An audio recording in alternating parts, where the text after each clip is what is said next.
then it will be difficult to forget. On the other hand, Arjun has been in such situations.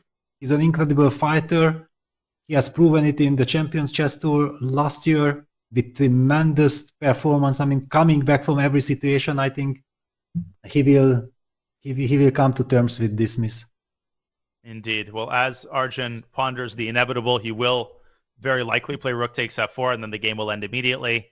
The major upsets today, there were two of them. Wesley So loses with white to Alexei Sarana. It was just a crushing game. Wesley's bad form continues, and Arjun there with king to e4, still trying to squeeze the juices out of the position. And of course, Magnus Carlsen loses to Vincent. That was our second major upset.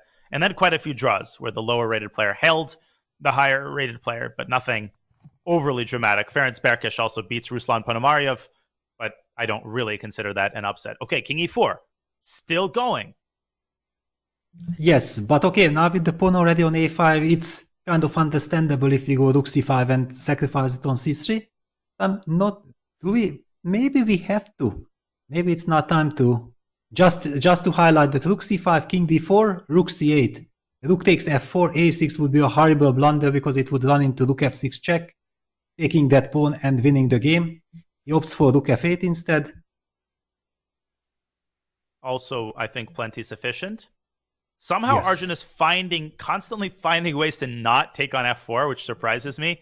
I think finally white has exhausted all of the winning attempts. He can still play c2, rook c8, king d3, a6, and then put the rook on a4. But then white will start the typical mechanism of checking black's king and then returning to c8, perpetually attacking the c-pawn. Black will run out of ways to make progress. And there we go. Rook takes f4. And this signals the end of the game. Yes, basically acknowledging the fact that the opponent has passed all the tests. And the players will simultaneously promote, much like in the Rubers Harika game. And what exactly is Arjun thinking about here? Whether to offer a draw, probably. Yes. How do I queen? Or should we? But usually I think players already played until the end. Yeah, and there we go. The players promote to a queen, and we are waiting on the draw agreement. Of course, black is still trying to corner white's king. Yeah, but king h7 is a very safe way. Yeah, queen c7 check. And king h8. Okay, we're watching the players there on the camera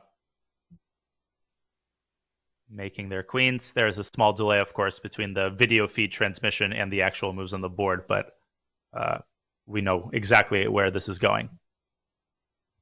Yes. Wow, really fighting until the end. Yeah, queen c7 check, king h8.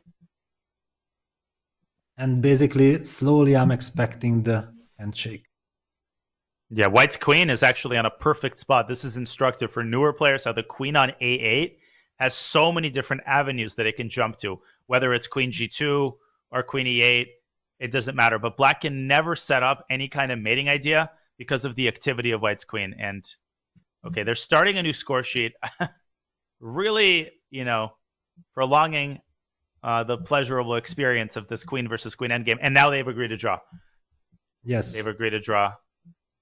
And that concludes the games from this round, Peter. How fitting that in the final game we've had yet another fighting endgame. So many of them today, from Keimer Hikaru to Sindarov Erigaisi, which is a nice save for white. What a round. Yeah, incredible.